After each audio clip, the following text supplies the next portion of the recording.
berobat itu apa hukumnya. Tapi kalau ada orang mogok makan sampai mati, maka dianggap bunuh diri. Karena dalam menjaga jiwa ini sampai syariat membolehkan makan makanan yang haram demi untuk menjaga jiwa. Yaitu bolehnya orang dalam keadaan lapar, hampir mati, tidak ada makanan kecuali bangkai, dia boleh makan bangkai, bahkan wajib makan bangkai dalam rangka menjaga jiwa. Begitu juga kalau ada pembunuhan, ada hukumannya. Dalam menjaga akal, maka diharamkanlah minuman-minuman keras, segala yang memabukkan, karena semua itu merusak akal. Dalam menjaga yang keempat, nasl, keturunan. Baik. Penjagaan terhadap keturunan, kehormatan, maka di situ perintah untuk menutup aurat. Syariat disyariatkannya menikah, tidak bolehnya zina, bahkan hukuman yang paling berat di dalam hukuman pidana adalah hukuman zina, yaitu eksekusi mati tapi dengan cara dirajam. Nah, yang kelima yaitu perlindungan terhadap harta. Di sini dibahas tentang bagaimana mencari harta yang halal, kemana mengkonsumsikan harta, dan apa hukumannya kalau ada pelanggaran di dalam kasus-kasus yang berupa harta. Di antaranya seperti potong tangan, yaitu apabila mencuri harta orang lain. Ini termasuk cara syariat Islam memberikan perlindungan terhadap harta. Nah, kita pada pertemuan hari ini insya Allah akan membahas bagian kecil saja dari salah satu visi, yaitu perlindungan terhadap harta, yang di dalamnya pembahasan tentang muamalat, dan bagian kecil dari muamalat yaitu bagian penjaminan atau perlindungan terhadap hutang. Bagaimana hukum fikih yang dibahas dalam Islam tentang, ataupun bagaimana peran fikih dalam memberikan perlindungan terhadap hutang. Hal ini bisa kita lihat pentingnya tentang hal ini karena Allah Subhanahu wa taala menyebutkan hal ini di ayat terpanjang dalam surat terpanjang dalam Al-Qur'an. Ayat berapa? 282 surat Al-Baqarah. Ya ayyuhalladzina amanu idza tadayantum bidainin ila ajalin musamman faktubuh. Wahai orang-orang yang beriman, kalau kalian melakukan akad hutang piutang dalam jangka waktu tertentu, tulislah. Di sini disebutkan salah satu cara untuk penjagaan perlindungan terhadap hutang. Pada ayat yang setelahnya 283 disebut salah satu bentuk yang lain, yaitu wa in kuntum ala safarin walam tajidu katiban farihanum maqbudah, yaitu perlindungan terhadap hutang dengan cara barang gadai. Nah, namun insya Allah kita bukan sedang menafsirkan ayat pada malam hari ini. Ayat ini hanya menunjukkan beberapa contoh perlindungan terhadap hutang. Kita akan sebutkan beberapa bentuk yang lain dalam perlindungan terhadap hutang. Sebelumnya kita mengatakan bahwasanya hutang itu ditinjau dari yang berhutang. Kita sebut dengan yang berhutang dinamakan siapa? Kreditur apa debitur? Debitur. Yang berhutang ditinjau dari yang berhutang, maka kita katakan secara hukum fikih, yaitu hukum duniawi, dia wajib melunasi.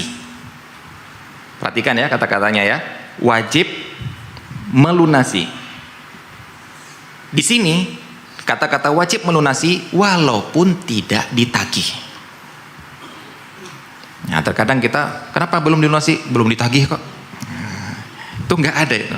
Karena kamu wajib. Karena kalau masalah ditagih nanti akan ada, kita lihat dari sisi si pemberi hutang. Kalau dari si yang berhutang, maka setelah dia berhutang dia wajib untuk melunasi. Bahkan Rasulullah SAW memberikan ancaman dengan mengatakan matlul ghaniyyi zulmun. Orang yang sudah mampu bayar, kita kalau artikan seperti itu. Ghani di sini bukan berarti harus kaya raya.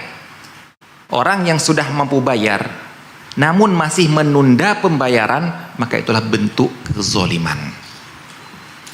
Maksudnya sudah mampu bayar, sudah jatuh tempo bayar, tapi masih menunda pembayaran, maka itu adalah bentuk kezaliman. Jadi kalau kita sekarang merasa, apakah kita termasuk orang yang berbuat zalim? Padahal saya sudah punya uang, sudah jatuh tempo, tapi belum ditagih, tapi saya belum bayar. Jangan-jangan kita termasuk orang yang zalim. Kemudian akibat kezaliman ini apa? Yahillu irduhu wa uqubatuhu. Halal untuk dibongkar aibnya, kehormatannya halal untuk dibongkar. Bahkan dikatakan oleh ulama di antara ulama Imam mazhab Hambali, boleh untuk kita bilang ini orang zolim, ya zolim, ya mumatil. Orang zolim belum bayar utang. Ya mumatil atau orang-orang yang sudah nunda bayar hutang, tapi walaupun dia sudah mampu untuk membayar, sampai seperti itu. Wa uqubatuhu, uqubah halal untuk dihukum. Penghukuman nanti ada pembahasan tersendiri, yaitu dalam masalah al-hajr ataupun at-taflis. Dihukum, di penjara, bayar, kalau enggak akan keluar dari penjara. Ini yang kita katakan urgensinya untuk pembayaran hutang. Bahkan Rasulullah SAW sampai mengatakan yughfaru lisyahid illa ad-dain. Orang mati syahid diampuni dosanya kecuali hutang. Karena ini urusan manusia, hablum minan nas, enggak dimaafkan, maka hutangnya tetap dibawa sampai akhirat. Ini sangat urgen, makanya jangan terlalu meremeh-remehkan dalam masalah ini. Ini ditinjau dari sisi yang berhutang. Ditinjau dari sisi yang memberi hutang, maka dia cuma kita katakan berhak menagih, bukan wajib menagih, berhak untuk menagih. Maksud kata-kata berhak menagih, dia boleh menggugurkannya, memaafkannya. Dan harus kita pahami, dalam fikih dikatakan sebuah kaidah as-saqitu la ya'ud. Sesuatu yang sudah digugurkan, haknya digugurkan, tidak boleh diminta kembali. Contoh, para ulama mencontohkan, seseorang yang sudah menggugurkan hutangnya pada seseorang dengan mengatakan sudah gak usah bayar, sudah saya maafkan. Besok nyesal, ataupun aduh butuh uang, Pak, yang tadi diralat ya, yang tadi hutang tadi tetap dikembalikan ya. Maka kita katakan yang kamu minta itu bukan hutangmu yang kemarin, tapi kamu minta ngemis. Kenapa? Karena yang tadi sudah kamu gugurkan, maka sudah gugur, tidak boleh diminta kembali. Hal ini juga berlaku bagi orang-orang yang memaafkan seorang pembunuh keluarganya. Misalnya keluarga saya ada yang membunuh dengan sengaja, dan kami sekeluarga berhak untuk nuntut eksekusi. Sudah nuntut eksekusi, ternyata kemudian kita sayang, kasihan, Pak Hakim, kami maafkan. Sudah dimaafkan, dia teriak, malah teriak, oh gak jadi Pak Hakim, bunuh aja. Enggak. Kamu sudah menggugurkan hak kamu untuk eksekusi, tidak boleh kamu tarik kembali. Kalau tetap kamu membunuh, berarti kamu membunuh tanpa legalitas yang resmi dari syariat. Ini diperhatikan. Jadi cuma berhak. Nanti akan berlakunya di antara dua konsekuensi ini, si penerima hutang, si yang berhutang wajib, si yang memberi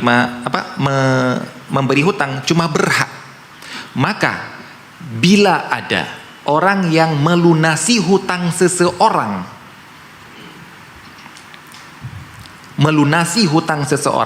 tanpa diberitahu orang tersebut bahwa hutangnya dilunasi, sah pelunasan, sudah.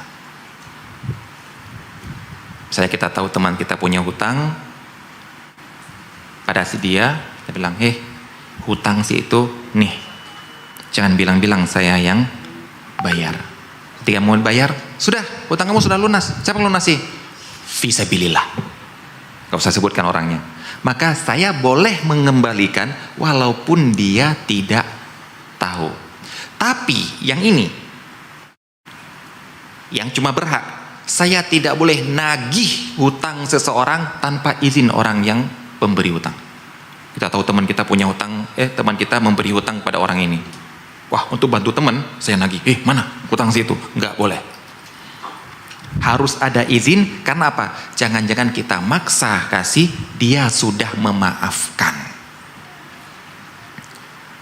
Baik, ini untuk dari sisi wajib ataupun berhak. Yang kemudian yang berikutnya, konsekuensi dari si pemberi hutang adalah apabila si yang berhutang ini tidak mampu bayar.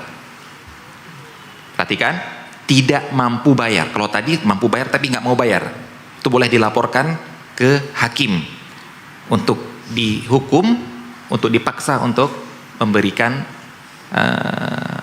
untuk melunasi. Tidak mampu bayar. Dan perhatikan bapak-bapak dan ibu-ibu, kata-kata tidak mampu itu bukan berarti tidak punya uang, tapi tidak punya harta sama sekali, itu baru dikatakan tidak mampu. Perhatikan ya, terkadang kita menilai harta itu harus uang, sehingga dikatakan, saya nggak punya uang, tapi punya iPhone, ya, punya laptop mahal, itu hartamu itu.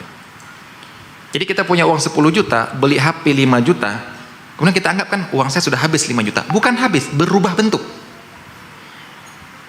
Maka para ulama mengatakan orang yang muflis itu orang pailit, itu orang yang bukan uangnya, hartanya tidak mencukupi untuk bayar hutang. Apa harta? Rumah, properti, tanah, ruko, mobil, laptop, baju, itu semua harta. Nah, bila orang yang kamu beri hutang itu tidak mampu bayar, tidak ada harta untuk bisa membayarkan ini, maka ada kewajiban. Perhatikan orang si pemberi hutang, ada kewajiban, yaitu wa in kana dzu usratin fanadhiratun ila maisarah. Kalau orang tersebut usrah, mu'sir, apa itu? Tidak mampu bayar, maka si pemberi hutang wajib fanadhiratun ila maisarah, maka tunda sampai dia mampu, wajib ini.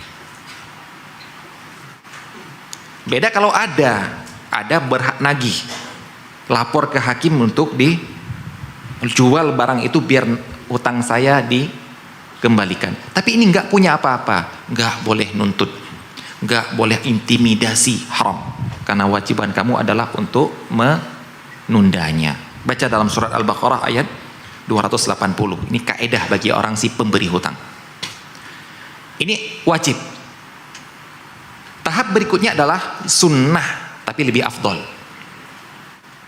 wa antasaddaqu khairul lakum in kuntum ta'lamun. Kalau kamu mau bersedekah, apa bersedekah? Bebaskan, mau dibebaskan semua ataupun dibebaskan separuh boleh, maka itu lebih baik. Tapi cuma sunnah hukumnya. Nggak mau bayar, tunda. Mau bayar, tunda. Mau bayar, tunda. Sudahlah, saya maafkan lillahi ta'ala. Itu lebih baik in kuntum ta'lamun, kalau kalian tahu. Tahu apa? Tahu, mengerti bahwasanya ada pahala yang besar di balik itu. Yaitu man nafasa am mu'minin kurbatan min kurabid dunya nafasallahu anhu kurbatan min kurabi yaumil qiyamah. Barang siapa yang menyelesaikan permasalahan seseorang mukmin yang ada di dunia, maka Allah SWT akan memudahkan, akan menyelesaikan permasalahan dia di akhirat. Masya Allah, gantinya di akhirat. Bukan diganti dengan permasalahan dunia kamu pun akan selesai, tidak, tapi di akhirat. Baik, ini kita bicara sedikit tentang bagaimana konsekuensi dalam pengembalian hutang ditinjau dari si pemberi hutang dengan si penerima hutang. Baik, sekarang mari kita lihat satu persatu bagaimana secara fikih dibahas perlindungan terhadap hutang dan apa saja bentuk perlindungan terhadap hutang dan apa model perlindungannya. Baik, yang pertama yaitu dengan cara ditulis. Langsung tadi Allah katakan faktubuh, tulislah. Bahkan diperintahkan dalam urutan ayat berikutnya, wala ya'baka tibun ayyaktuba kama 'allamallah. Jangan bosan, wahai orang yang disuruh tulis, untuk tulis sebagaimana kamu sudah diajarin oleh Allah bisa menulis. Bahkan dalam urutan ayat berikutnya, wala tas'amu antaktubuhu saghiran au kabiran ila ajalih. Dan jangan kamu bosan untuk nulis hutang tersebut, baik dia kecil ataupun besar. Ini Pak yang terkadang kita, Pak, begitu ada teman kita pinjam uang, berapa? 10.000, tulis ya. Allah, 10 aja boleh tulis kok. Jawab, kita jawab. Baca surat Al-Baqarah ayat 182, Allah katakan jangan bosan walaupun sedikit, karena ini urusannya sampai akhirat. Kalau kita lihat nanti kalau kamu tidak melunasinya di dunia. Kalau kita biasanya minta tulis kalau sampai 80 juta, sampai 100 juta, enggak, kecil pun Allah SWT katakan jangan bosan untuk ditulis. Baik, dalam penulisan ini sekarang kita tanyakan, apa sih bentuk perlindungan hutang dalam menulis hutang? Apa kira-kira? Kita membahas untuk perlindungan hutang adalah maksudnya agar mudah dalam pengembalian. Jangan sampai hutang ini kita bawa sampai akhirat.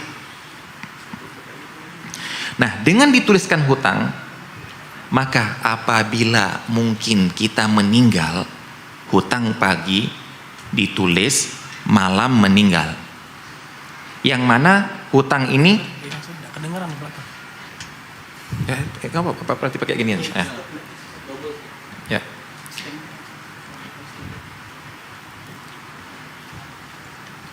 Misalnya dia berhutang di pagi hari, alhamdulillah ditulis, malam hari meninggal. Bagaimana cara si pemberi hutang ini untuk nagih ke ahli warisnya? Gimana? Gampang toh? Gampang. Dia bawa tulisan, nih nak, bapakmu punya hutang sama saya sekian, ini buktinya, ini tanda tangannya di atas materai, gini dan ada saksinya dan lain sebagainya. Maka si anak ataupun ahli waris, mereka belum berhak untuk membagi warisan sebelum mengembalikan hutang. Baik, kalau memang dia yang meninggal ini adalah punya harta untuk pelunasan. Misalnya dia yang punya harta atau pelunasan, bisa dibagi warisan, tapi belum berhak dibagi warisan kalau belum dilunasi hutang. Dan untuk melunasi hutang, alhamdulillah ada buktinya.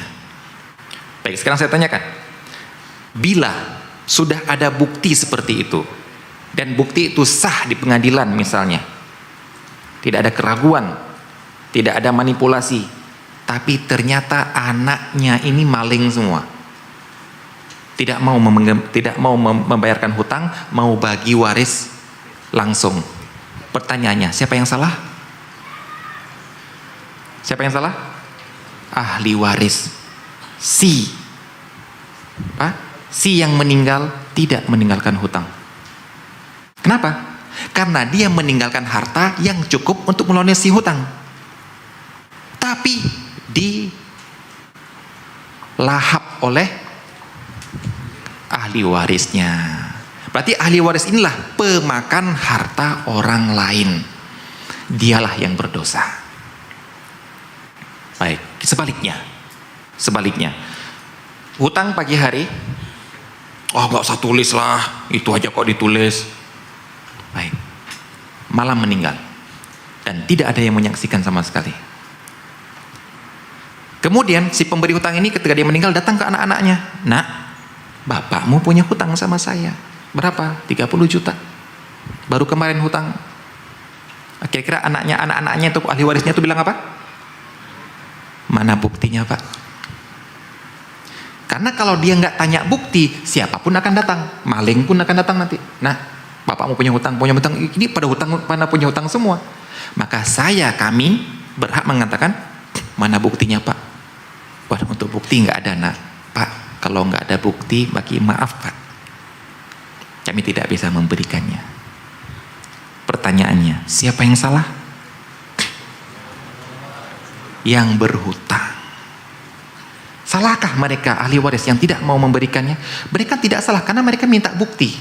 Al-bayyinatu 'alal mudda'i wal yaminu 'ala man ankara. Anda menuntut, "Bapak, saya punya hutang sama Anda toh?" "Baik, kami minta bukti, Pak." "Enggak ada, Nak." "Kalau enggak ada, maaf. Karena kalau kami akan memberikan siapapun yang nuntut, maka akan banyak yang nuntut." Berarti sekarang siapa yang salah? Baik, siap-siap Anda bertanggungjawabkan di hari akhirat. Dia sudah akhirnya, saya nggak bisa nuntut, tapi saya tuntut di akhirat saja. Padahal uangnya ada, hartanya ada, tapi tidak diberikan gara-gara salah Anda. Kenapa tidak menulis? Ini bentuk perlindungan terhadap hutang, pemudahan untuk pembayaran hutang, yaitu dengan cara menulis, gampang untuk ditagih. Baik, yang kedua, dengan cara disaksikan.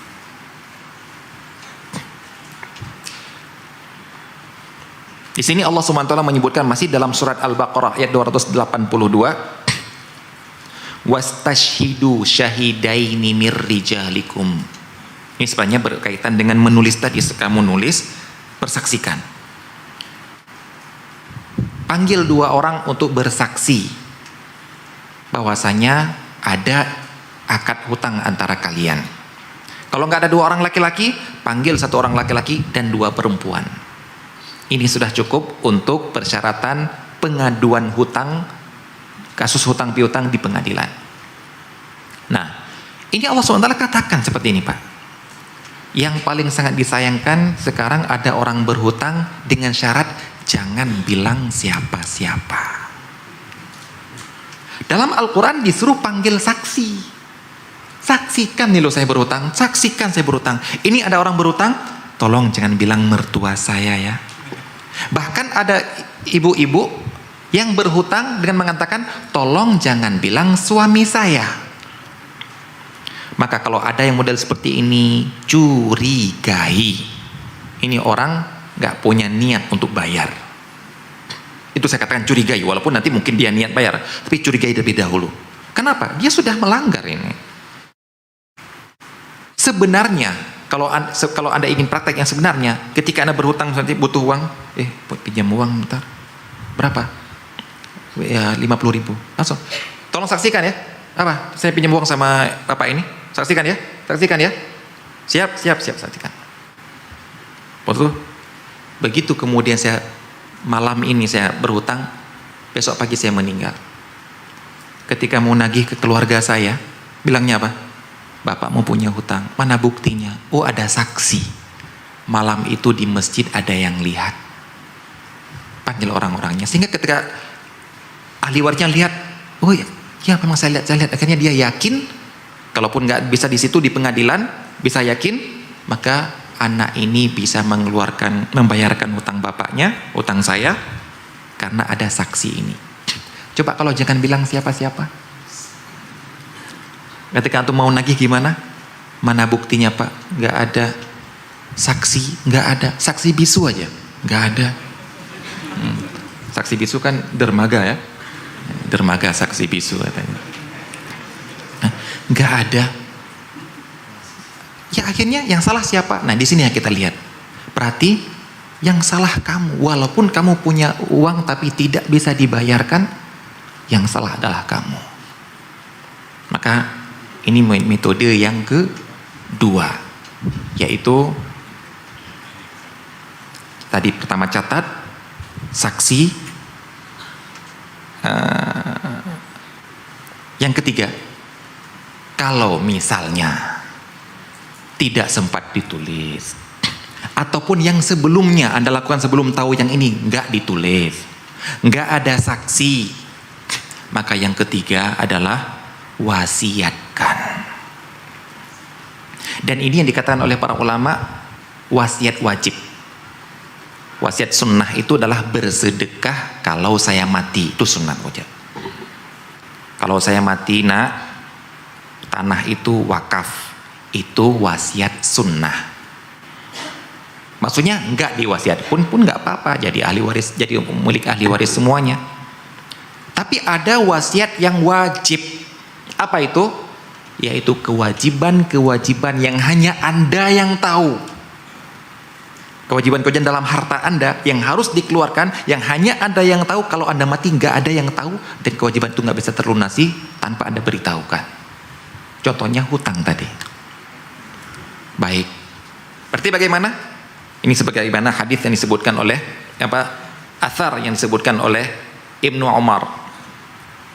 Ma haqqu mri'in muslim, tidak berhak seorang muslim yabitu lailataihi, dia tidur 2 malam, ini ungkapan beliau ya, tidur selama 2 malam, wa indahu wasiyatun yuridu an yusiya bihi, dan dia punya sesuatu untuk diwasiatkan, illa wa wasiyatuhu maktubatun inda ra'sihi, kecuali tidak berhak dia tidur selama 2 malam itu.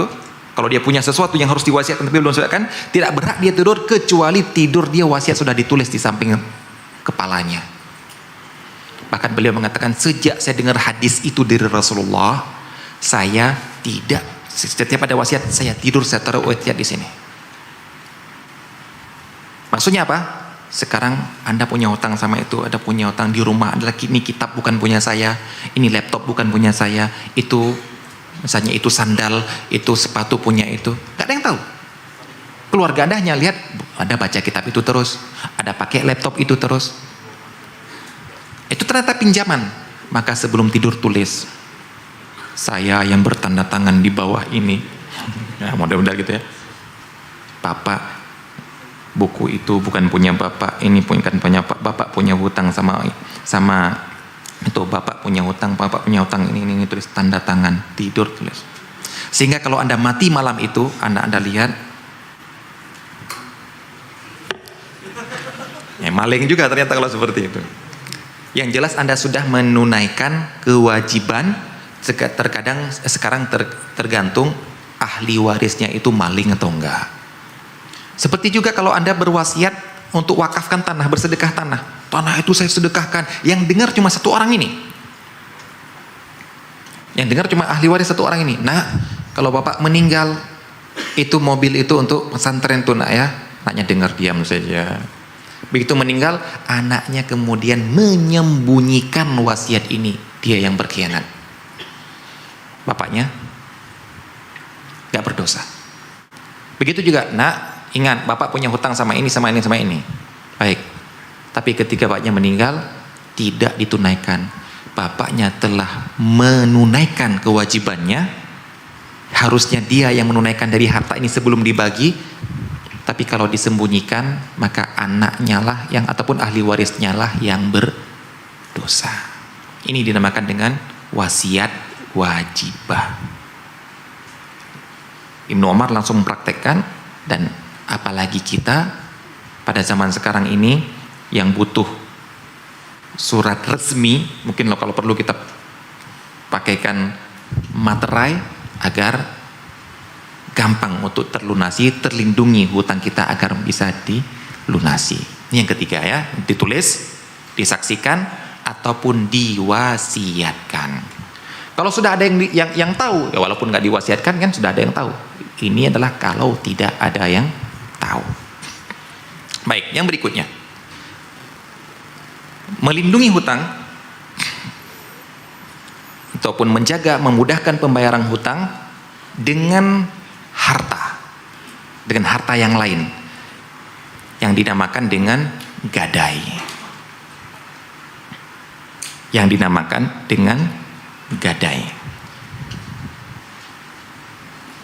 yaitu mengikat hutang dengan sebuah benda.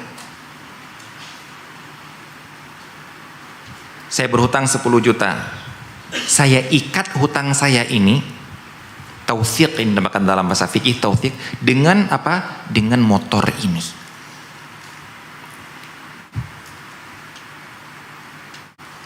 Berarti motor ini sekarang terikat, dia nggak leluasa lagi, terikat dengan sebuah hutang. Sebelum hutang ini terlunasi, motor ini tidak bebas, sehingga menjual barang gadai tidak sah.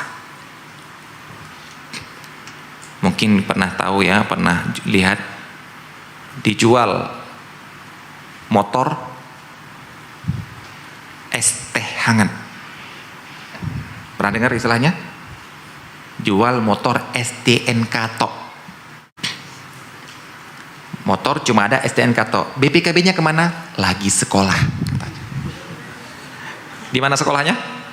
Koperasi. Maka yang seperti ini jangan beli, karena motor itu sedang terikat dengan sebuah akad, yaitu akad hutang piutang, kecuali koperasi itu mengizinkan.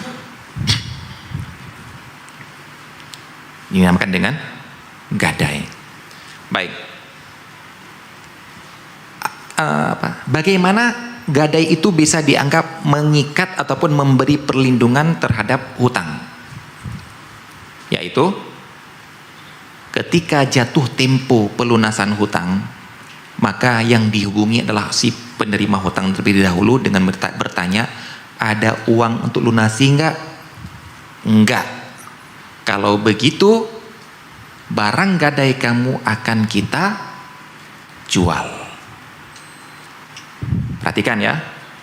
Berarti menjual barang gadai untuk pelunasan hutang itu adalah konsekuensi dari akad gadai. Makanya terkadang kita langsung memvonis sebuah lembaga keuangan, muamalah di dalamnya adalah haram semua, sehingga kita berusaha membuat sebuah muamalah yang penting berbeda dengan lembaga itu. Sebuah bank misalnya ada muamalah riba haram, tapi ada muamalah lain yang padahal itu halal, tapi langsung kita vonis haram, sehingga kita membuat sebuah muamalah agar beda dengan yang haram, kita buat sebuah istilah lagi. Contohnya adalah, pernah dengar perumahan yang dinamakan dengan perumahan syariah, kapling syariah. Ada 3T, tanpa riba. Benar, kalau tanpa riba dinamakan syariat. Tanpa denda. Benar, karena denda dalam kredit, denda dalam hutang dinamakan riba. Sebenarnya sudah cukup yang pertama tadi. Yang ketiga, tanpa sita. Ini salah. Karena sita itu sesuai dengan syariat. Sita apa? Sita barang gadai. Saya hutang 100 juta.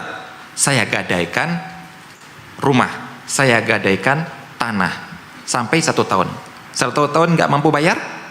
Tanah saya disita. Langsung bilang, enggak syariat. Kamu yang nggak pernah belajar syariat.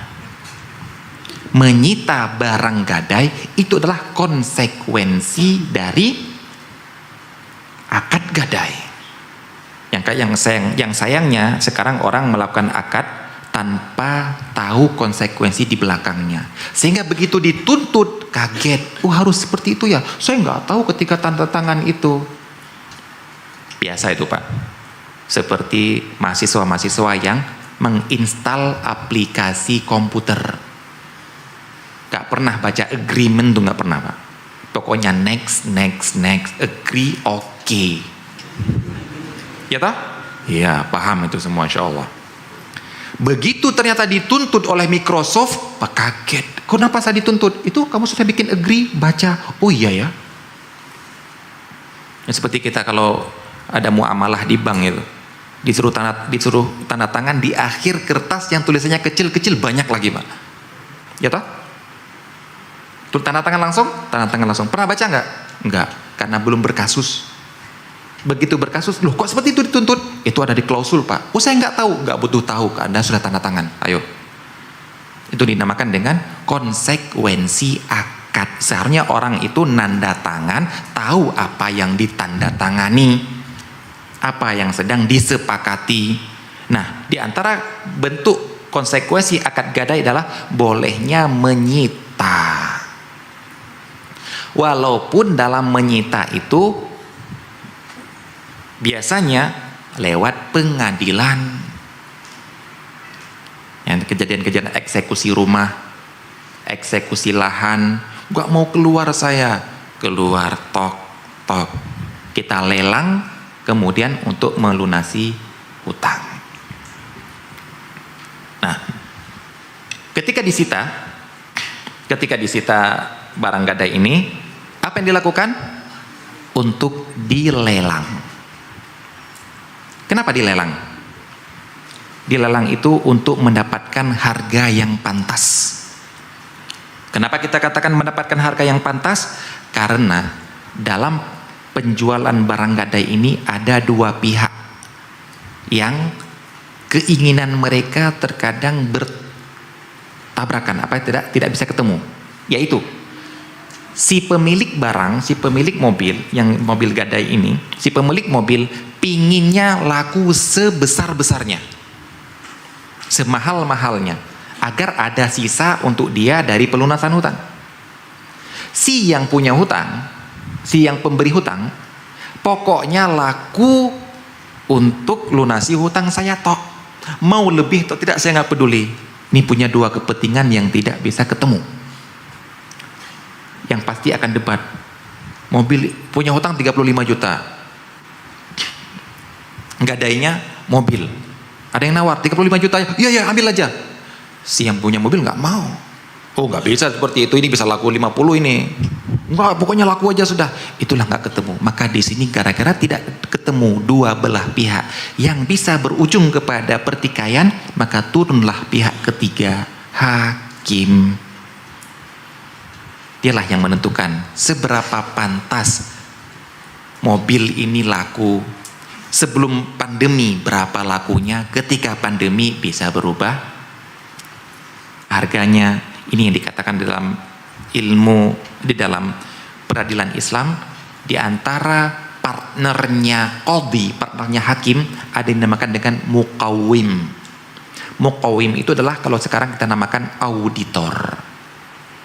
Ketika orang ahli waris mau bagi tanah, mau bagi rumah, mau bagi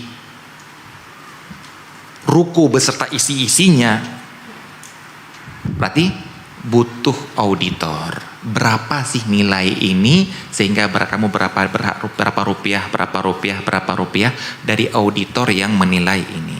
Tanya auditor, ini berapa pantasnya, normalnya laku sekian, berarti silakan lelang, sudah mencapai sekian sudah boleh ditawarkan, naik alhamdulillah, nggak naik juga tidak mengapa. Jadi gimana cara pelindungan hutang? Dijual. Baik. Kalau laku lebih daripada hutangnya 35 juta, lakunya 60 juta, lebihnya dikemanakan? Dikembalikan ke yang punya mobil, yang punya barang gadai. Kalau lakunya pas 35 juta, semuanya diberikan kepada si pemberi hutang. Kalau lakunya ternyata cuma 30 juta, semuanya dikasih ke si pemberi hutang, hutangnya 5 juta lagi, masih ada. Yang bilang, oh udah lunas ya? Enggak, tetap 5 juta kamu masih ada sisanya. Nah sekarang, bolehkah membeli barang sitaan?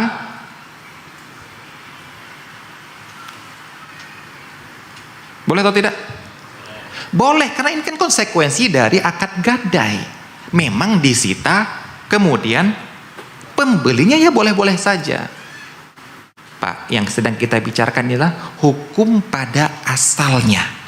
Pada asalnya memberi barang sitaan malah itu termasuk membantu pelunasan hutang orang lain. Akan tetapi dalam berfatwa, mengeluarkan sebuah fatwa dalam sebuah kasus perlu didalami lebih lanjut. Misalnya ada yang tanya, Ustadz, bolehkah saya ikut lelang? Saya ikut membeli barang sitaan leasing? Berarti sekarang dia apa? Bukan tanya secara umum, bukan tanya hukum fikih membeli barang sitaan, bukan lagi. Barang sitaan leasing, sudah ke satu kasus. Dia bukan sedang tanya apa Ustadz hukumnya talak 3 dalam satu ucapan. Itu fikih. Ustadz, dia sudah mengucapkan ini ke istrinya, jatuh talak nggak dia Ustadz? Ini kasus. Nggak sembarang orang berani berfatwa untuk menerapkan fikih ke sebuah kasus. Hukum fikih nggak apa-apa. Baik, kan gimana Pak? Yang seperti ini perlu dikaji lagi. Apakah dalam lelang ataupun sita yang dilakukan oleh leasing ini ada kezoliman? Apakah kalau laku lebih daripada hutangnya, sisa hutangnya dikembalikan ke yang punya motor? Ini harus kita kaji. Kalau tidak, berarti kita ikut membantu kezoliman. Sita rumah yang gagal pelunasan KPR, kemudian dilelang, boleh ikut lelang? Secara fikih boleh ikut lelang barang sitaan gadai, tapi disita oleh bank ini, boleh nggak saya ikut? Tunggu dulu, jangan-jangan di dalamnya ada manipulasi, ada uang tutup mulut, yaitu harga rumah 2 miliar cuma laku 500 juta karena ada yang disuruh tutup mulut. Lelang terbatas, kita hanya sebagai peramai suasana biar nampak jelas lelang, berarti kita ikut membantu dalam kemaksiatan, dalam kezoliman. Nah perhatikan ini, jadi fatwa secara hukum silahkan, fatwa secara kasus Anda perlu mendalami kasus itu lebih dalam lagi. Adzan? Adzan dulu ya. Adzan kita lanjutkan, nanti baru salat yang terakhir insyaallah.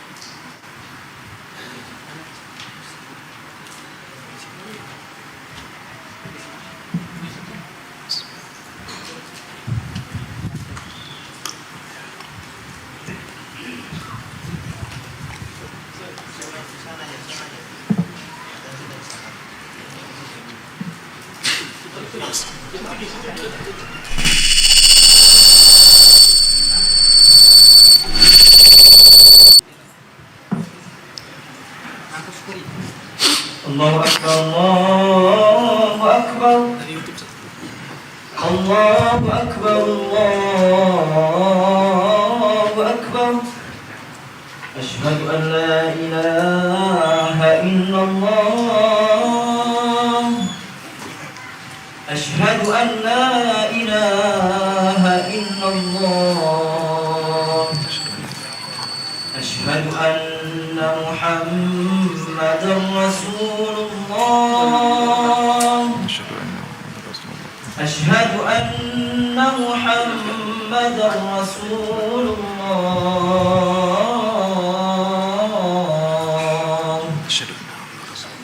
حي على الصلاة حي على الصلاة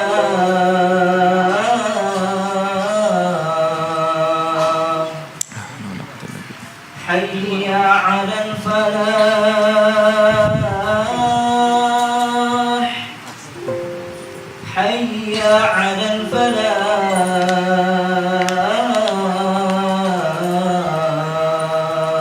لا حول ولا قوة إلا بالله. الله أكبر الله أكبر الله أكبر. لا إله إلا الله لا إله إلا الله محمد رسول الله.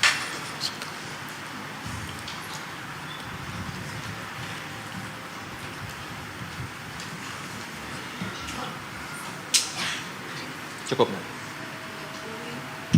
di depan aja. Baik, berarti dari yang kita lihat tadi, tujuan barang gadai itu cara dia perlindungan terhadap utang dengan barang gadai adalah dengan nanti dijual. Berarti disyaratkan yang bisa menjadi barang gadai adalah barang yang bisa dijual. Dikatakan oleh para ulama kaidah ma sahha bai'uhu sahha rahnuhu, yang sah untuk dijadikan barang akad jual beli maka sah untuk dijadikan barang gadai, karena tujuan dia nanti untuk dijual pelunasan hutang. Gimana mau dilunasi hutang kalau dia tidak bisa dijual? Baik, sekarang gimana hukumnya menggadaikan KTP? Bisa dijual KTP?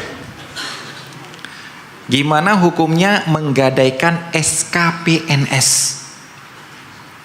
Bisa dijual? Bolehkah? Baik, sebelum kita jawab, kita lanjutkan dulu, nanti insya Allah terjawab. Baik. Tuh, 2, 3, 4, 5. Nah, sekarang yang kelima.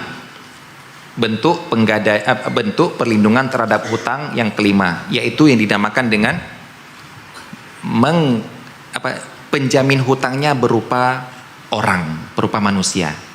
Kalau tadi tulisan orang untuk bersaksi, ya hanya bersaksi saja. Kemudian tulisan juga sebelum mati. Kemudian barang untuk dijual. Yang kelima adalah orang sebagai penjamin. Nah, orang yang sebagai penjamin hutang ini, kenapa? Bagaimana kok dia bisa menjadi penjamin? Karena terkadang saya untuk memberikan hutang ke seseorang, saya nggak kenal. Tiba-tiba ada orang datang, Ustadz saya minta hutang Ustadz berapa, 20 juta. Kalau cuma 500.000 mungkin saya kasih walaupun nggak kenal. Ini 20 juta.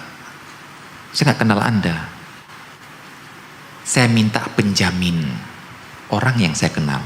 Oh ya Ustadz, saya datang ke Ustadz. Ustadz tolong jaminkan saya ya. Iya. Atau mau jamin dia? Mau. Berarti saya berani memberikan hutang kepada dia bukan gara-gara dia, gara-gara penjamin itu. Seperti tadi, saya berani memberikan hutang pada dia karena saya yakin bisa terlunasi dengan rumah ini, dengan mobil ini, dengan motor ini, dengan tanah ini. Maka saya yakin ngasihkan ini. Dan yang sekarang saya berani ngasih hutang ke seorang karena ada orang ini. Berarti sekarang penjamin hutangnya bukan barang tapi orang. Nah, orang yang menjamin hutang itu ada dua model. Yang pertama dinamakan dengan domin. Domin itu dia menjamin hutang. Maka orang-orang yang diajak untuk menjamin hutang seseorang, tanya dulu. Kamu berani menjamin sebagai apa? Sebagai dhamin. Oh, nggak mau kalau sebagai dhamin. Sebagai kafil mau. Nanti akan ada satu lagi. Kalau dhamin itu menjamin hutangnya. Berarti saya memberikan hutang pada seseorang karena dijamin oleh orang lain, nanti ketika jatuh tempo saya boleh nagih ke sini, boleh nagih ke sana. Terkadang saya nggak tahu nagih ini, nggak tahu, tapi lebih dekat sama dia, telepon dia. Jangan lupa besok ya. Apa? Hutang. Loh, yang hutang kan bukan saya, kamu kan penjamin. Kamu berhak saya nagih ke kamu, nanti giliran kamu bilang sama dia. Kecuali ini masalah berhak. Kecuali si dhamin ini menyampaikan di awal akad, baik saya mau jadi dhamin, tapi dengan syarat tagih dulu ke dia, kalau dia nggak mau bayar, nggak bisa bayar, baru ke saya. Ini baru saya telepon dia dulu. Pak, besok lunasi utangnya Pak ya. Oh maaf, saya belum punya hutang, belum punya uang. Telepon sini. Besok utangnya dilunasi ya. Kalau sudah telepon ke sana, sudah dia nggak punya uang. Berarti sekarang saya tagih ke Anda. Dia menjadi penjamin hutang ini, saya nagih ke Anda. Nanti urusan Anda dengan dia urusan terserah. Mau Anda maafkan, mau Anda tagih ke sana, itu terserah. Yang ini, itu namanya adalah dhamin, penjamin. Nah ini, Bapak-bapak dan ibu-ibu terhormati Allah Subhanahu wa Ta'ala, ada kejadian, ada developer mau bikin perumahan di sebuah tempat dari luar kota. Karena dia orang baru di situ, sedangkan dia kalau bikin perumahan dia ngambil material dari toko bangunan, hutang dulu. Ya jarang ada developer yang punya uang cash ya, pasti hutang dulu lah dia. Nah, toko bangunan nggak sembarangan ngasih. Kamu siapa? Perusahaan kamu yang mana? Perusahaan mungkin dia terkenal di kotanya saja, bukan perusahaan nasional ataupun internasional. Enggak. Dia cari orang dalam, orang daerah yang dikenal sama toko bangunan. Jadi toko bangunan mau ngasih hutang ke developer gara-gara kamu. Kalau bukan kamu, kalau dia langsung minta hutang, saya nggak akan ngasih. Gara-gara kamu saya kasih hutang. Berarti kamu penjaminnya. Apa yang terjadi Pak? Penjamin? Yang terjadi, developernya ini lari. Perumahan belum selesai, nggak jelas kemana rimbanya. Yang dikejar-kejar sama toko bangunan siapa? Penjamin. Dia ngadu ke saya. Gini, ya emang Anda berhak. Karena dia itu ngasih hutang gara-gara Anda. Ya, perhatikan ini. Jangan sudah siap menjadi penjamin, tapi konsekuensi jaminan tidak mau. Ini sebagai penjamin hutang. Yang kedua, model yang kedua dari penjaminan dari orang adalah menjamin badan. Itu dinamakan dengan kafil. Ada istilah kafil, ada istilah dhamanul badan. Siap jamin? Oh, kamu kenal dia? Oh, kenal. Dia mau hutang sama saya 20 juta. Siap jamin? Siap. Tapi jamin badan ya. Bukan jamin hutang. Ya nggak apa-apa, jamin badan ya. Apa jamin badan? Jamin badan itu tugasnya cuma bawa saja ke depan saya. Jangan lupa ya, besok waktu pelunasan siap. Dia jemput, nih Ustaz, silakan Anda berdua. Selesai tugas saya, selesai, pulang dia. Saya cuma menjamin dia tidak akan lari. Dia akan bisa datang. Masalah bayar atau tidak urusan antum berdua. Yang ini gugur kewajibannya kalau meninggal. Kalau itu meninggal. Jangan lupa ya, besok besok bayar ya. Iya, orangnya sudah meninggal. Nah itu sudah, nggak ada tanggung jawab lagi dia untuk mendatangkan pocongnya. Karena itu urusan nanti sudah urusan Anda dengan ahli warisnya. Ini namanya kafil. Jadi yang satu jamin hutang, satu jamin orangnya datang. Baik, sekarang mari kita terapkan ke gadai KTP. Apa hukum gadai KTP? Ini Pak, termasuk kasus yang tidak akan ada dapatkan di kitab. Karena di kitab zaman ulama dulu belum ada KTP. Jangankan zaman ulama, zaman penjajahan, zaman perjuangan penjajahan Belanda aja banyak yang nggak punya KTP. Buktinya banyak pahlawan tak dikenal, ya kan? Karena pahlawan tanpa tanda penduduk. Kalau pahlawan tanpa tanda jasa kan guru ya. Kalau ini pahlawan tanpa tanda penduduk sehingga meninggal tak dikenal. Nah, apa hukumnya gadai KTP? Pertama, kita katakan sudut pandang ya. Terkadang para ustadz ketika berfatwa beda sudut pandang, beda hasilnya. Ada ustadz yang mengatakan gadai KTP itu nggak bisa, karena beliau memandang sebuah kaedah ma sahha bai'uhu sahha rahnuhu. Yang berhak, yang boleh untuk diperjualbelikan, itulah yang boleh dijadikan barang gadai. Beliau simpulkan, berarti KTP nggak bisa dijual belikan, berarti tidak bisa digadaikan. Insyaallah mantap kan penerapannya? Mantap penerapannya. Tapi kita dari sisi sudut pandang lain bisa kita katakan, istilah gadai KTP silahkan pakai, gadai rahan silahkan pakai. Kita dalam menerapkan muamalah tidak terfokus pada ucapan, tapi terfokus pada tujuan. Dikatakan al-ibratu bil maqasid la bil alfaz. Cara menilai sebuah akad dari tujuan orang berakad, bukan dari ucapan orang berakad. Karena ucapan bisa salah, ataupun ucapan bisa tergantung adat.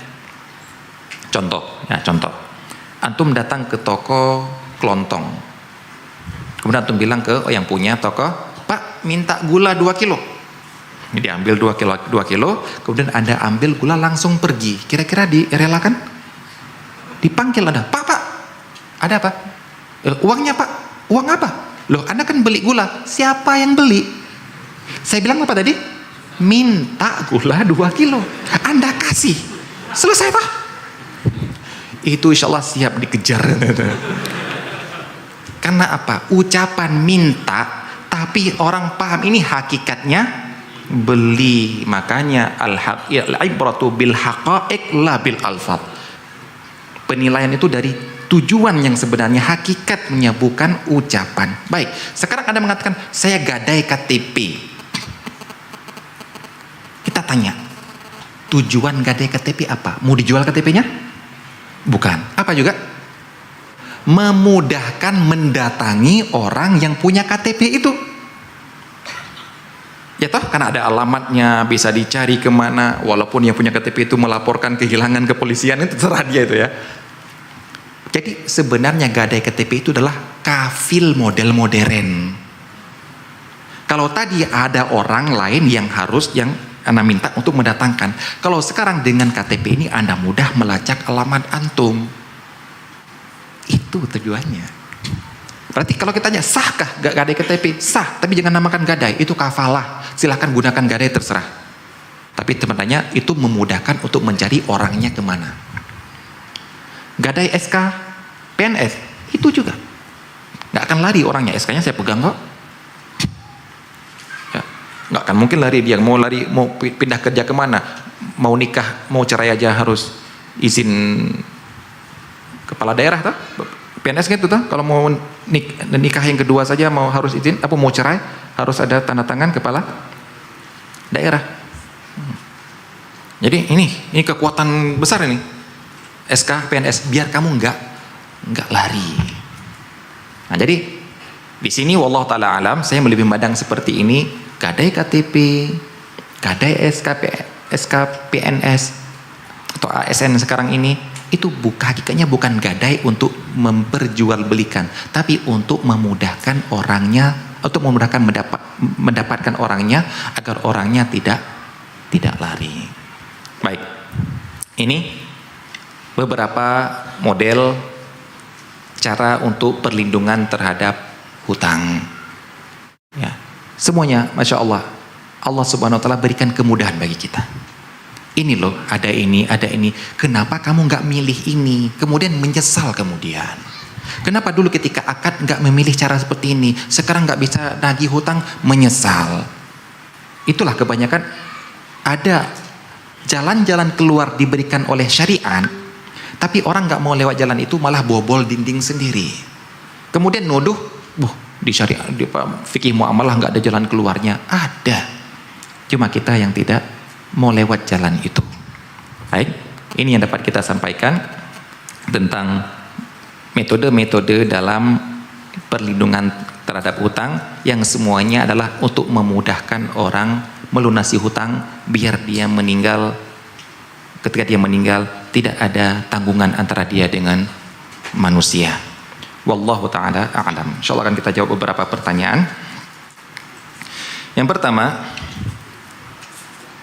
saya mau bertanya, teman saya berhutang lumayan besar, tapi malu dicarikan saksi. Ya biasa gitu kan? Apakah screenshot chat hasil antara kreditur dengan debitur sah menjadi pengganti saksi? Baik, ini ya dari yang dengar dari YouTube ya. Baik. Saksi dua orang saja yang kita panggil, dua orang ini saksi ya. Baik. Ketika dia datang ke pengadilan, terkadang pengadilan nggak menerima dia jadi saksi. Kenapa? Dalam diri dia terpenuhi syarat-syarat yang tidak terpenuhi syarat-syarat untuk menjadi saksi. Itu contohnya ada sifat-sifat fasik dalam dirinya yang ditolak menjadi saksi. Jadi kalau Anda tanya, sahkah menjadi saksi? Berarti ini kembali ke pengadilan. Adapun kalau Anda tanya sahkah jadi saksi, itu kembali ke pengadilan. Adapun kalau orang mau nerima siapapun jadi saksi, itu alhamdulillah. Misalnya saya ahli waris, bapak saya ada yang mengadu, bapak kamu punya hutang, ini saksinya. Kalau saya terima, ya sudah selesai. Kalau nggak terima, berarti harus ke pengadilan. Pengadilan mau terima atau tidak, itu terserah pengadilan. Pengadilanlah urusan dia untuk membuktikan sahkah ini sebagai saksi. Chat tergantung ke pengadilan. Kalau memang pengadilan mau menerima sebagai saksi, silahkan. Ataupun saya langsung melihat chat, saya percaya, ya sudah. Jadi ini sebenarnya urusan peradilan. Kalau pemberi hutang berniat dalam hati memaafkan hutang tapi belum dilafalkan, apakah hal tersebut termasuk sudah memaafkan? Tidak. Karena yang namanya akad itu harus lafal. Kalau cuma dalam hati itu baru niat. Seperti orang mau niat mentalak istrinya dalam hati tapi nggak berani mengucapkan, maka belum jatuh talak.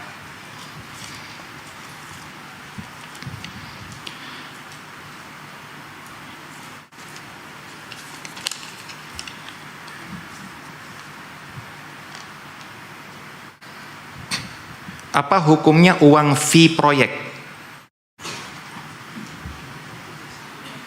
Jangan pakai istilah-istilah gini lah, suap ya. Jangan pakai fee, bayaran, proyek. Berarti bayaran proyek, kalau saya kerja di proyek dibayar, ya boleh-boleh saja toh. Tapi kalau Anda bilang adalah karena saya memilih kamu karena biar menang tender, berarti saya dapat sekian. Apa hukumnya itu? Suap, rasuah ya, kalau bahasa Upin Ipin ya. Suap. Sudahlah, antum paham. Sebenarnya ini nggak usah ditanyakan. Laporkan aja, contohnya, laporkan aja. Anda yang menang tender 20% untuk saya, di laporan nanti bilang 20% untuk saya. Kira-kira gimana? Laporan proyek ini ya, proyek ini dari APBD 1 miliar, tapi yang dikerjakan 800 juta, 200 juta untuk Pak Kabit ini. Umumkan aja, kira-kira gimana? Gak usah nanya ke Ustadz dulu, Umumkan saja. Kira-kira gimana? Korupsi toh? Ya sudahlah. Ini ingin dapat jawaban apa? Boleh. Nah ini.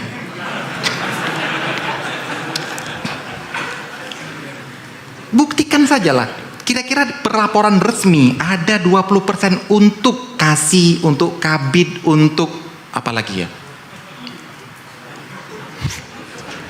Untuk ini, kira-kira kalau dilapor secara resmi seperti itu, diterima atau tidak?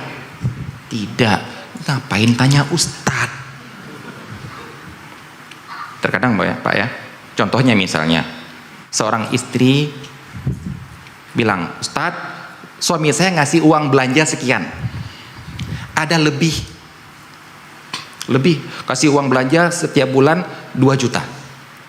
Alhamdulillah Ustadz, saya pinter mengelola sisa 500.000. Boleh nggak saya ambil Ustadz? Jawabannya apa? Tanya suami. Dia bilang, Ustadz kalau tanya suami pasti nggak boleh. Ya berarti nggak boleh. Ini mau cari, menghantam antara Ustadz dengan suaminya. Ustadz bilang boleh kok. Gitu. Gitu, hati-hati Pak. Jadi hati-hati, inna kaidakunna azim. Tipu daya wanita itu hati-hati Pak. Ada kejadian seperti itu Pak. Nanti kalau saya tanya suami saya nggak boleh. Ya memang nggak boleh berarti tak? Itu uang suami. Ada sisa, kembalikan ke suami. Antum kok nanya Ustadz? Biar boleh. Ini mudah-mudahan ini.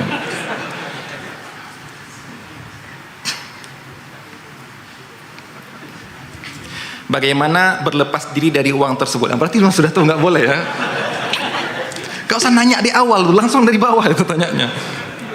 Apakah boleh digunakan untuk membantu saudara membayar hutang dengan niat berlepas diri dari uang tersebut? Tidak boleh. Ini dikemanakan uang seperti ini? Uang korupsi dikembalikan kemana Pak? Rakyat. Nah, loh, uang itu yang dilepas, apa saya yang kan ini untuk fasilitas umum saat untuk pondok pesantren, itu uang haram yang tidak boleh dikembalikan ke orangnya. Contoh, uang dulu dia germo, bosnya pelacur, dia dapat uang dari hasil pelacur laki-laki hidung belang itu. Tobat dia, dikembalikan uangnya Pak. Cari yang hidung-hidung belang dulu mana gitu ya. Ini uang kamu dulu itu. Gak boleh. Kenapa? Karena perbuatan dilakukan, perbuatan haram sudah dikeluarkan, gak boleh dikembalikan kepada dia. Lepaskan ke maslahat umum, buat jalan, buat pagar pondok, bahkan begitu bangun pondok pun saya berpendapat boleh, bahkan untuk diberikan kepada fakir miskin pun boleh. Itu namanya dilepaskan per umum. Tapi korupsi ada loh Pak. Saya dengar, Ustadz, tahu nggak gimana cara orang-orang, karena saudara dia yang kena seperti itu, cara mereka keluar dari bukan keluar ya, mereka katanya membersihkan harta haram. Mereka tahu itu haram, mereka tahu gini-gini haram tahu. Tapi apa yang mereka lakukan? Umroh. Iya, umroh, pulang bangun masjid. Yang mungkin separuhnya ataupun seperempatnya bangun masjid. Sudah, mereka nganggap ya yang separuhnya ya sudah terpenuhi dengan bangun masjid ini. Gak boleh. Karena ini uang negara yang kamu tilep, uang kezoliman kamu pada seorang, kembalikan. Uang korupsi itu dikembalikan. Ya. Kita ini korban-korban korupsi nggak Pak? Korban korupsi. Kira-kira antum maafkan nggak kalau koruptornya ketangkap kemudian nangis-nangis di depan kamera? Nggak percaya? Air mata buaya ya? Baik. Mana lagi?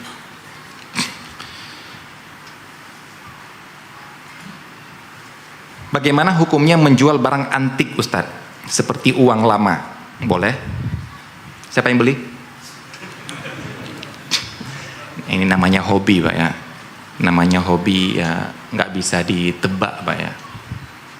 Ada orang hobi mancing sehingga digelari Sunan Jaga Kali. Pokoknya mau dapat ikan, mau nggak dapat ikan, pokoknya mancing. Mau keluarkan uang sebesar-besarnya, ada yang hobi ngetrel, ada yang hobi ngumpulkan perangko, sekarang udah nggak ada lagi filateli, ada yang hobi ini, boleh saja. Ya. Kalau uang lama berarti uang yang tidak berlaku lagi, boleh dijual dengan harga yang beda dengan apa yang tertulis di uang tersebut. Mobil antik. Ya.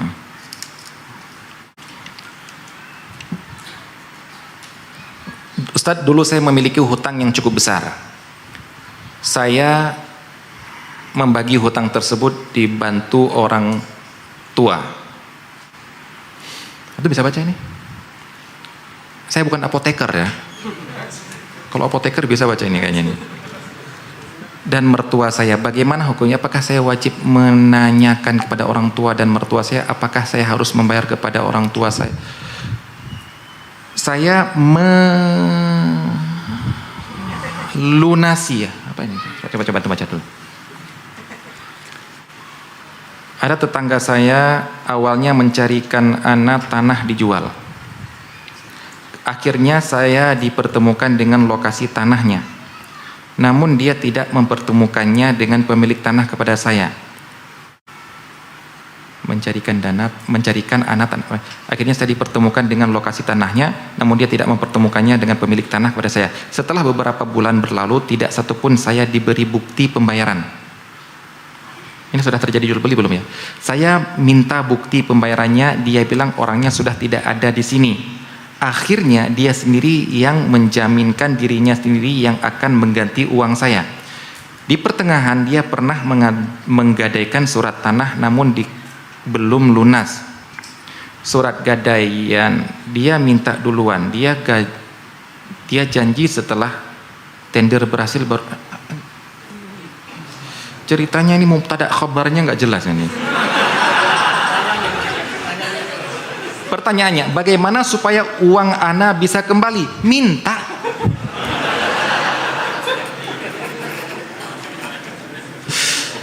Ya. Bu, Pak, di mana-mana teman-teman KPMI, Komunitas Pengusaha Muslim Indonesia, ketika membuat koperasi bergerak dalam bisnis, kemudian ada diantaranya Al-Qardul Hasan, pinjaman ataupun hutang tanpa bunga. Kemudian mereka tanya sama saya, semua kendala sama. Ustaz, gimana kalau sulit untuk pelunasan, Ustaz? Alah, antum pertanyaan klasik. Itu bukan hanya KPMI, bukan hanya ini, bukan hanya itu. Di mana-mana orang hutang itu pertanyaan klasiknya adalah, Ustaz, kok sulit kalau ditagih bayarannya, gimana caranya, Ustaz? Itu pasti pertanyaan klasik. Nah, silahkan berinovasi. Salah satu inovasi yang saya lihat bagus, silahkan antum lihat di acara Kick Andy yang dulu. Ada sebuah kampung gerakan Rp1.000 per hari. Alhamdulillah dengan cara seperti itu mereka bisa bangun jalan. Mereka bisa memberikan beasiswa. Mereka bisa memberikan Al-Qardul Hasan, hutang tanpa bunga kepada masyarakat kampung. Insya Allah memang sebenarnya Pak, kekuatan bersama itu kalau bisa tergabung dan amanah semuanya, Masya Allah Pak. Cuma kita butuh siapa penggerak pertama. Dan kampung itu Masya Allah penggerak pertama adalah kepala desa. Baik. Si Andy ini nanya pertanyaan klasik, yaitu gimana yang nggak mau bayar, yang sulit bayar, yang lunas hutangnya menunggak nggak bayar, kan pertanyaan klasik toh, semua orang pertanyaan gitu. Apa jawaban Pak Kepala Desa? Bagus sekali idenya. Yang nggak mau bayar, Ustaz, orangnya kita umumkan namanya di masjid setelah Jumatan. Masya Allah, Bapak Fulan 500.000 di koperasi belum bayar, akhirnya malu ya hillu irduhu wa uqubatu, langsung kehormatannya diumumkan seperti itu. Ketawa si Andy itu, memang manjur juga sebenarnya seperti ini ya. Jadi pengumuman tahdir. Ya, ditahdir fulan nggak mau bayar hutang. Itu kan cara-cara. Jangan tanya sama ustadz, karena ustadz pun sampai sekarang belum bayar hutangnya gitu. Seperti apa? Iklan, Anda mau kaya dalam waktu cepat? Sama. Gitu. Dikiranya ada kiat gitu ya. Ternyata sama. Kita juga sama-sama lagi cari kiatnya gitu.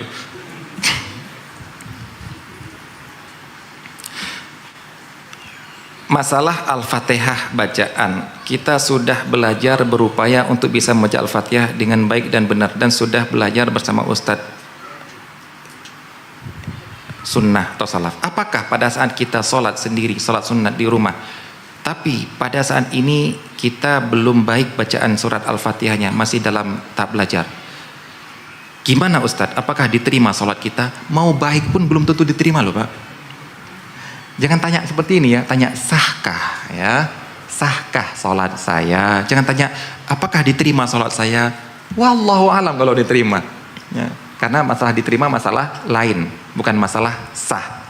Maka jawabannya adalah Al-Fatihah itu yang butuh adalah makhrajnya benar, bacaannya benar, tasdidnya benar, jumlah, istilah kata para ulama, jumlah hurufnya benar, tidak terkurangi, karena tasdid itu dianggap 2 huruf. Iyyaka itu ada alif, ya. Itu karena tasdid. Nah, kalau tidak ada tasdid berarti Anda telah mengurangi huruf. Tidak sempurna Al-Fatihahnya.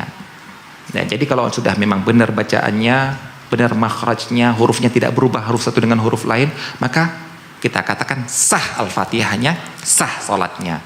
Tapi kalau dikatakan diterima salatnya, kita mohon untuk diterima semua salat kita. Tadi bisa baca tuh. Cukup besar saya melunasi gitu ya. Saya melunasi hutang tersebut dibantu orang tua dan mertua saya. Bagaimana hukumnya? Apakah saya wajib menanyakan kepada orang tua dan mertua saya, apakah saya harus membayar kepada orang tua dan mertua saya? Iya. Gini. Membantu orang lain dalam membayarkan hutangnya. Misalnya ada teman saya punya hutang, kemudian saya ketika tahu dia punya hutang sama itu, saya datang. Itu punya hutang ya? Punya. Nih, saya bayar. Nah, ketika bayar ini, tanyakan niat Anda apa. Kalau niat Anda, saya bayar ini, nanti saya tagih ke dia. Biar dia sama saya lebih gampang daripada dia sama dia. Kalau saya lebih lunak. Kalau dia kredit lunak, saya lebih lunak lagi. Atau ketika saya bayar ini, niatnya sedekah. Saya bayar, nggak akan tagih ke sini, maka saya tidak boleh nagih lagi. Kalau saya nagih berarti saya minta. Nah, gitu juga. Kalau Anda dibayarkan hutang oleh mertua, oleh orang tua, tanya, Bu, itu yang kemarin itu saya hutang sama ibu atau sudah lunas? Udah nak, lunas nak, alhamdulillah. Ya, pastikan dulu. Jangan-jangan ibu ini mengharapkan saya bayarkan hutang anak saya, biar anak saya urusan sama saya sajalah nanti. Daripada ditekan oleh orang biar sama saya. Ternyata kalau ditanyakan, sudah nak, nggak usah bayar, alhamdulillah. Ya. Mertua juga bilang, nggak usah ya itu. Dicari mertua yang seperti itu. Ana mau bertanya, beberapa tahun yang lalu Ana pernah zolim dengan orang muslim sampai orang tersebut meninggal dunia. Akan tetapi saat itu Ana belum mengenal sunnah. Apa hukumnya Ustadz dan apa yang harus saya lakukan untuk menghilangkan dosa saya? Wallahu alam, bentuk kezolimannya apa ya? Kalau bentuk kezolimannya tentang harta, ya tetap dikembalikan. Jadi lihat bentuk kezolimannya apa. Kalaupun dia meninggal dunia, ada yang harus dikembalikan kepada ahli warisnya, kembalikan ke ahli warisnya. Kalau memang bentuknya adalah bukan bentuk hutang, uang yang bisa dikembalikan, yang benar-benar harus dipertanggungjawabkan di akhirat, maka perbanyak ibadah. Anda perbanyak ibadah, semoga ketika ditimbang nanti di hari kiamat, ketika hisab di hari kiamat, Anda mendapatkan keringanan oleh Allah Subhanahu wa taala dengan membuat dia bisa memaafkan, ataupun pun kalau memang amal ibadah Anda harus dibagikan kepada dia, masih tersisa banyak yang bisa untuk membuat Anda masuk ke dalam surga. Jadi tidak disebutkan bentuk kezolimannya. Kalau kezolimannya harta, ya kembalikan kepada ahli warisnya. Baik, sudah selesai? Ya. Sallallahu ala nabiyina Muhammad wa ala alihi ajma'in. Assalamualaikum warahmatullahi wabarakatuh. أعوذ بالله من الشيطان الرجيم بسم الله الرحمن الرحيم